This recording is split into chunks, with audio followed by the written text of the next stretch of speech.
All right, hi everybody. Welcome to another video. So we're still playing around with gears. I don't really have a VR use case or even like a Unity use case for these gears. I just think they're cool. I think it's cool to take like a real physics object and like mimic that in the game engine and see if I can, see if I can like simulate that and end up with something that acts like a real life object. So I just think it's cool to play around with these things and see what happens. In this case, we've got, like I said, another gear that is set up. It is a little bit different from the gears that we were using for the trebuchet and the grandfather clock. This one uses yeah. This one uses, slow it down a little bit. This one uses an internal gear. So I've got this fixed blue housing as an external gear, and then the internal gear is this orange gear. Both of these are using like capsules for teeth, which is a pretty cool shape. I kind of wanted to do like a cycloidal gear, which is if you haven't seen those, they're pretty slick. If this kind of stuff interests you, look up cycloidal gears. Really, really capable, high torque, because they're kind of like always in contact as they move lobes, I guess, instead of like teeth around rollers. But in any case, this is my attempt to do something that's close to cycloidal, but not quite. The cycloidal shape is a kind of a mathematics formula that you would get from like rolling a circle on another around another circle and like tracing out the pattern that would be made to make the lobes of the gear, and then having those go across, rotating like rollers. Um, it makes it so that like the teeth are always in contact with the rollers, which makes it a really robust, like a really robust mechanism capable of really really high torque. But I've tried to mirror that as best I can with these little capsules, but they're not actually always in contact. But it works pretty good.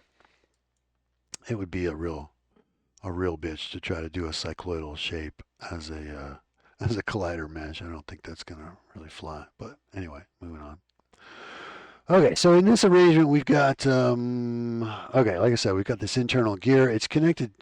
I've got this central axle here with a cam.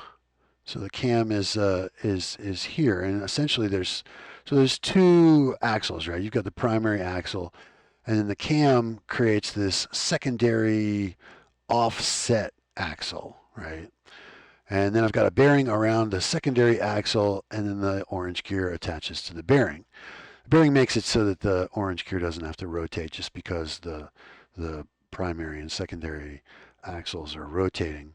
But it does end up taking on the wobble that the secondary axle has in relation to the primary.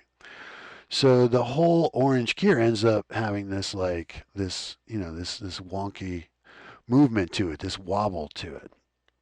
Now what's interesting about that is as it wobbles and as it tries to press into the blue teeth one for one, the orange gear actually has one less tooth than the blue housing does.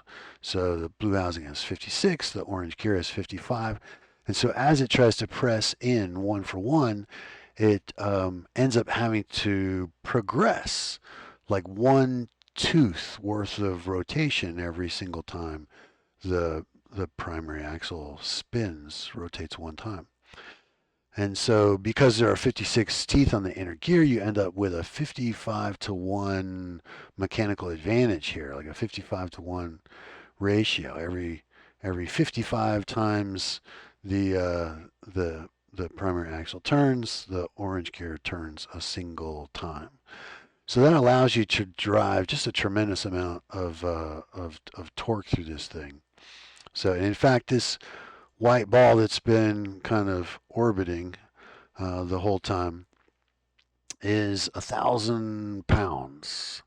And the handle here is made for my VR character to be able to hand crank. I'm not in VR right now, so I can't really show you that, but I can do it if I chose to.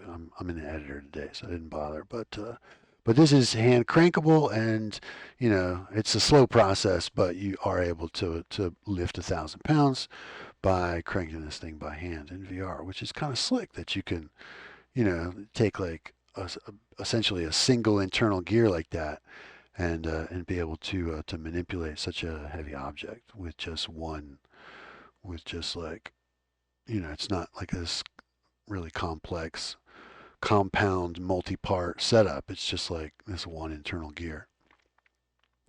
Now the downside of this wobbly internal gear is that it does in fact wobble quite a bit, right? So when you're trying to capture the rotation of this, you've got to do a little bit extra to just get the rotation without getting the wobble, and that's what these 4 pins are for.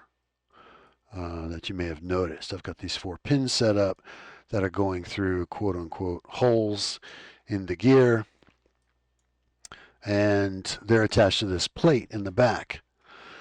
And essentially what's going on there is that the pins are getting pushed around.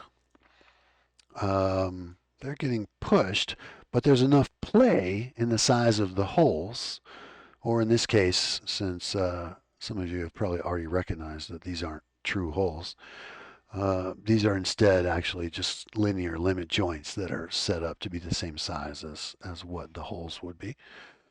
So we end up with the pins getting pushed around along with the rotation of the orange gear, but without the wobble, right? Because there's enough play in the size of the holes that it exactly offsets the amount of the wobbling, and so you end up with this like rock solid, steady central axis in the backside here. This that's attached to the plate, that's attached to the pins, and it rotates at the exact same speed as the orange gear, but has no wobble at all, which is pretty slick. So like I said, you end up capturing all the rotation and none of the wobble of that gear, and you can drive this lever arm and pick up big weights or do whatever it is that you want to do with it. So all in all, I think it's like a pretty slick setup. I'm impressed with its performance. I just think it's really cool to be able to do stuff like this, and I thought I would share. And so if that's your cup of tea, I'm glad you enjoyed it. If it's not your cup of tea, let me know in the comments that this is not the kind of content that you want to see, and then I'll just keep it to myself. But in any case, I have fun doing it, so I thought I would share. Probably my last video on gears and stuff, unless I think of something cooler or something different, and then hopefully I'll get back to some more cool VR crap. Hope you guys enjoyed it. Let me know if you have any questions, comments, concerns, and I'll see you in the next one. Take care. Bye.